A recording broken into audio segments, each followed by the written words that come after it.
이 일기는 클레어가 4개월 전 감염된 마을에서 본인이 겪은 일을 기록한 것이다. 클레어는 나에게 이 일기를 이곳에 올려달라고 부탁했다. 그녀 스스로 더 이상 글을 올릴 수 없게 되었기 때문이다.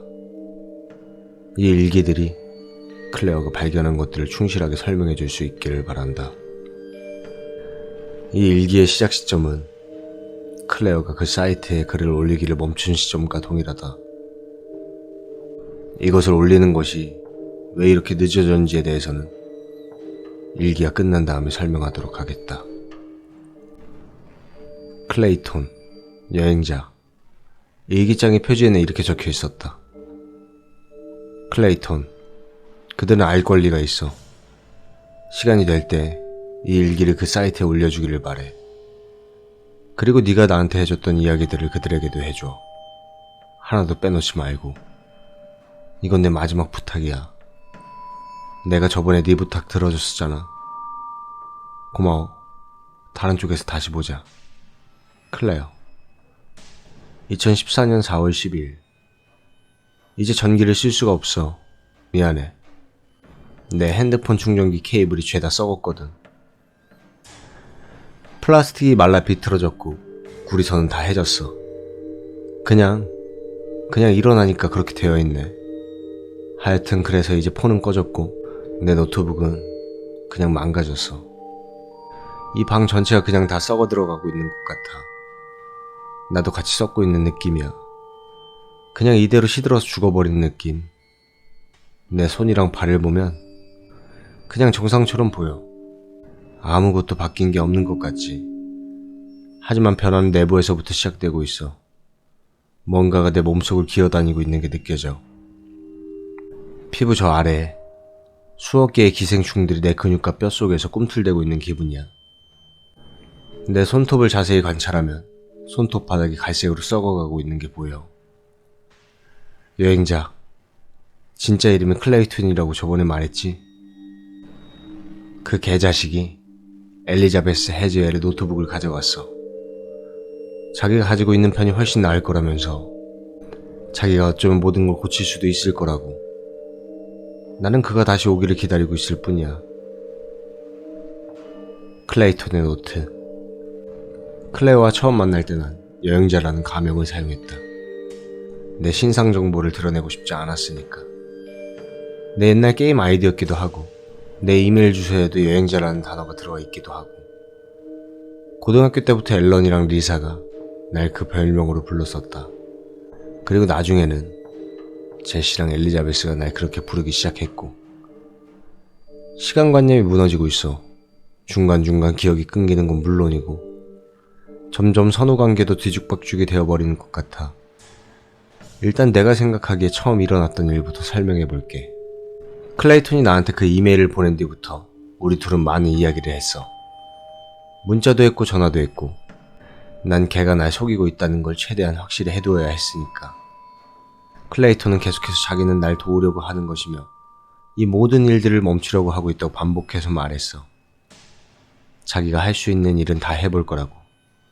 자기는 엘리자베스와 리사, 제시, 앨런, 알렉스 모두를 알고 있다고 나한테 얘기했고 나를 직접 만나서 그들의 이야기를 해주겠다고 했어.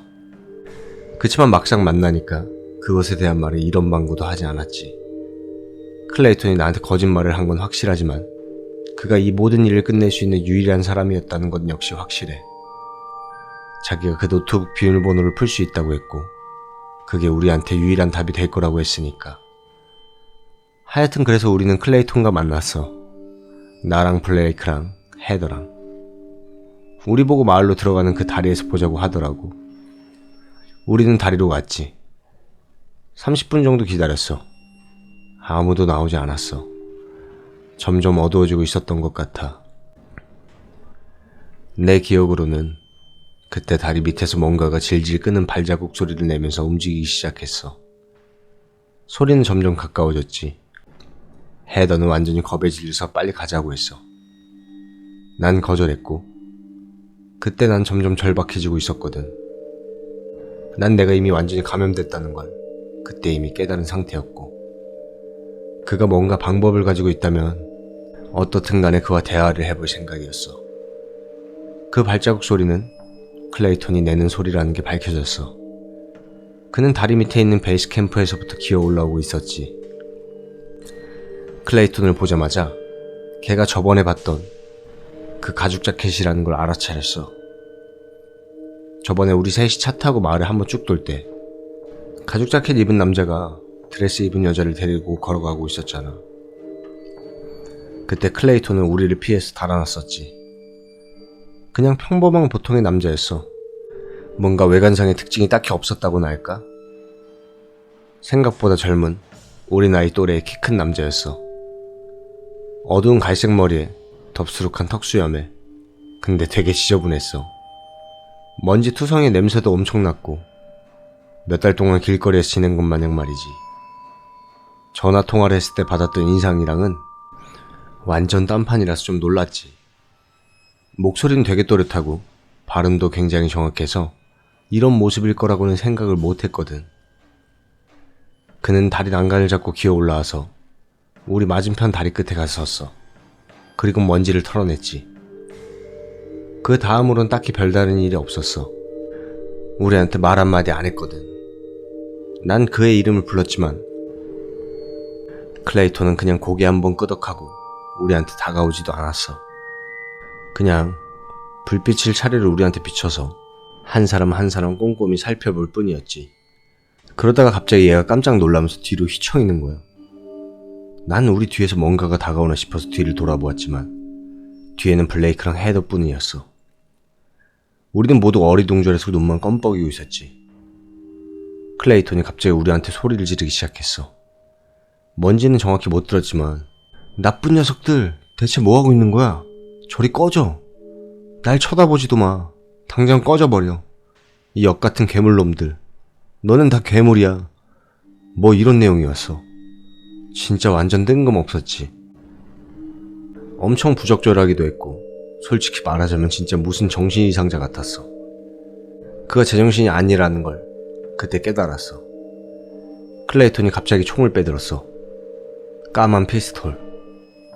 허리춤에서 꺼내더니 우리를 정확히 조준하더라고. 헤더가 소리를 지르기 시작했어. 클레이톤도 질세라 마주 고함을 쳤지.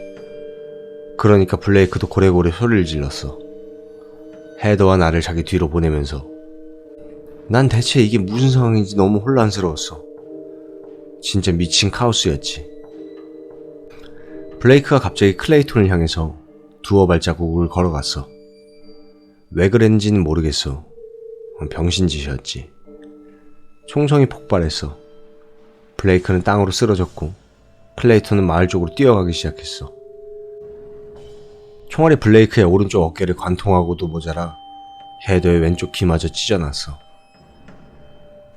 우리는 전보다도 훨씬 크게 소리를 지르면서 지혈을 하려고 난리를 쳤어.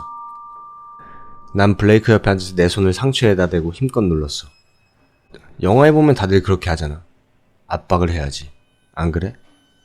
정확히 어떻게 했는지는 잘 기억이 나지 않지만 하여튼 어찌저찌 블레이크를 차 안으로 옮겼어. 헤더는 피와 눈물을 철철 흘리면서도 운전대를 잡았고 난 블레이크와 함께 뒷좌석에 앉았어. 계속 어깨를 손으로 꾹 누르고 있는 상태였지. 엄청나게 고통스러워하고 있었고 얼굴색도 굉장히 창백했어. 우리는 곧바로 병원으로 갔어. 병원에 거의 반 정도 다 와서야 내가 노트북을 그 다리 위에다가 놓고 왔다는 걸 생각해냈지.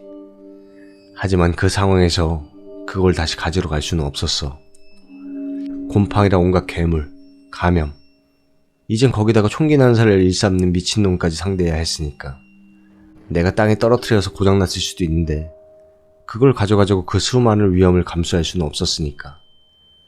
병원에 도착해서 우리는 의사한테 블레이크를 격리 조치해달라고 부탁했어. 전염성 질병을 앓고 있다고. 의사가 실제로 그렇게 해줬는지는 잘 모르겠어. 우리가 병원을 떠날 때 블레이크는 이미 의식이 없는 상태였거든.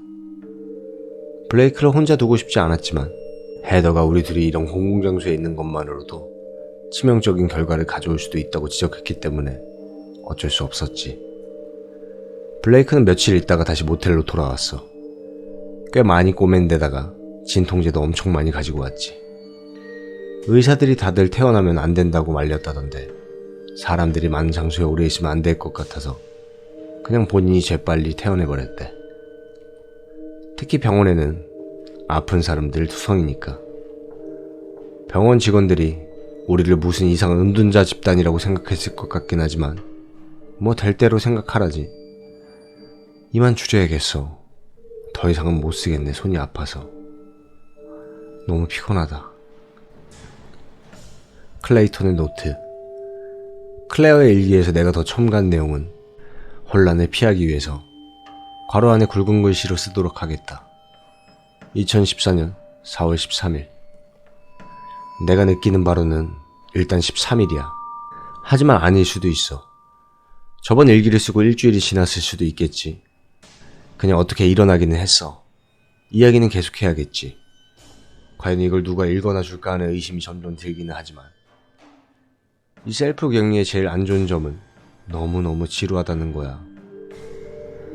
누가 너의 손에서 컴퓨터랑 핸드폰을 억지로 뺏기 전에는 너희가 하루에 얼마나 많은 시간을 컴이랑 폰을 붙들고 사는지 아마 인식도 못할걸. 이 호텔 방에 갇힌 채로 숨막히는 정적 속에 하루가 그냥 흘러가고 있어. 블레이크는 진통제를 먹고 기절하듯이 잠들어 있어. 헤더는 그냥 창가에 조용히 앉아있고 우리 모두 이야기하고 싶은 마음은 들지 않아. 그래서 일기나 쓰려고 모든 것들을 여기에 설명해보려고 해. 내가 만약 정신을 완전히 놓게 되면 여기에 쓴 글들을 지우기는 더 힘들어지겠지. 블레이크가 병원에서 돌아온 다음 날까지도 내 폰은 여전히 잘 작동하고 있었어. 그리고 클레이톤이 나한테 알아들을 수 없는 문자를 보냈어. 클레이톤, 닭장에 여우 한 마리가 있다. 내가 분명 후회할 거라는 걸 알고 있었지만 난 그에게 답장을 했어. 지금 나한테 핸드폰이 없는 데다가 그때 그 대화를 어디다가 받아 적지 않았기 때문에 정확한 내용은 아닐 거야. 근데 할 수 있는 한 최대한 기억해서 옮겨 적어볼게. 자, 다시 클레이톤이다. 클레어가 일기장에 갈겨 쓴 우리 대화의 부분적으로만 맞다. 내 대화 기록에 남아있는 우리 대화를 정확하게 옮겨 적어보겠다. 확실하게 말하는데 토시아는 안 틀리고 그대로 적은 것이다. 내가 거짓말을 할 이유는 없다.